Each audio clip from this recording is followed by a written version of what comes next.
So, good day mga ka-2AJ. So, ito yung mga unit ko. So, itong unit ko is una kong gawa is yung spray type lang. Tapos, naging pump type. So, ito yung mga unang ginawa kong pump type. So, ito yung spray type to.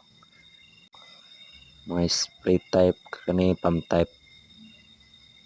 So, yun, nag-upgrade na ako ng pump type. So, yung design ko is parang ano lang, sa sniper type.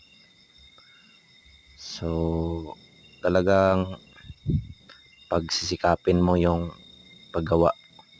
So, need talaga ng patience upang maganda yung quality ng gawa mo.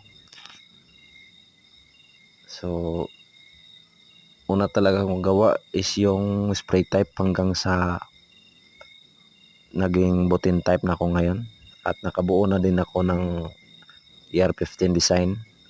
So, semi-automatic na yan.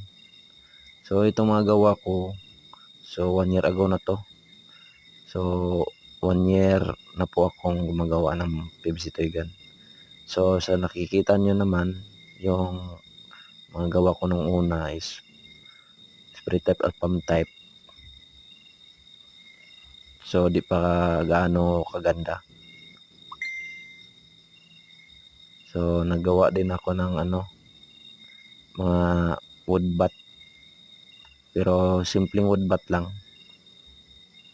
So, yan yung gawa kong So, lahat ng materials yan is PVC except yung pump.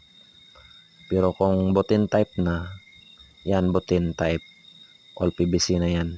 So, ganyan na po ang mga design ko ngayon. All PVC. So, yan. Totoong scope yan.